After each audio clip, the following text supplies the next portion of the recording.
நாமக்கல் மாவட்டம் பள்ளிப்பாளையத்தில் விசைத்தறி தொழிலாளர்களினுடைய அந்த கிட்னி என்பது புரோக்கர்கள் மூலமாக தனியார் மருத்துவமனைகளில் விற்பனை செய்யப்படுவதாக புகார் எழுந்திருந்தது.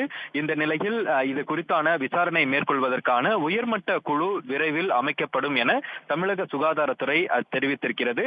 அதிலும் குறிப்பாக நாமக்கல் மாவட்டத்தை சேர்ந்திருக்கக்கூடிய அந்த விசைத்தறி தொழிலாளர்களினுடைய வறுமையினை பயன்படுத்தி இந்த அவர்களுடைய கிட்னி என்பது திருடப்படுவதாகவும் அது புரோக்கர்கள் மூலமாக தனியார் மருத்துவமனைக்கு விற்பனை செய்யப்படுவதாகவும் 5 லட்சம் முதல் 10 லட்சம் வரை விற்பப்படுவதாக சுகாதாரத்துறைக்கு தகவல் வெளிவந்திருந்தது. இதன் அடிப்படையில் நாமக்கல் மாவட்டத்தில் கொடையாளினுடைய அந்த குடும்பத்தினரிடம் அதே போன்று நாமக்கல் மாவட்டத்தில் இருக்கக்கூடிய விசைத்தறி தொழிலாளர்களிடம் விசாரணை மேற்கொள்ள தமிழக சுகாதாரத்துறை உத்தரவிட்டிருக்கிறது. அதிலும் குறிப்பாக நாமக்கல் மாவட்ட ஆட்சியர் தலைமையில் மாவட்ட இணை சுகாதார இயக்குனர் தலைமையில் இந்த விசாரணை குழு என்பது அமைக்கப்பட்டிருக்கிறது. அது மட்டுமல்லாமல் விற்பனை செய்யப்பட்டிருக்கக்கூடிய அந்த தனியார் மருத்துவமனையாக இருக்கும் ஈரோடு, திருச்சி மற்றும் பெரம்பலூர் உள்ளிட்ட மருத்துவமனைகளுக்கு விசாரணை மேற்கொள்வதற்காக அந்தந்த மாவட்ட ஆட்சியர் மற்றும் இணை சுகாதாரத்துறை இயக்குநர்களுக்கு உத்தரவிடப்பட்டிருக்கிறது.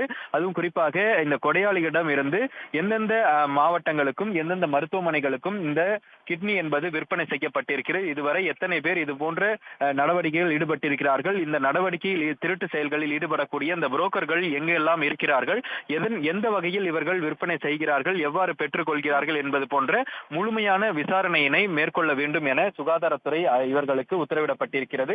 இதன் அடிப்படையில் தான் மாவட்ட ஆட்சியர் தலைமையில் இந்த குழு விசாரணையினை மேற்கொண்டு வருகிறார்கள். அது மட்டுமல்லாமல் இதனை முழுவதுமாக தீவிரமாக மேற்கொள்ள வேண்டும் என்பதற்காக விசாரணை மேற்கொள்வதற்காக தமிழக சுகாதாரத்துறை செயலர் தலைமையில் சற்று நேரத்திற்கு முன்பாக ஆலோசனை கூட்டமும் நடைபெற்றிருந்தன.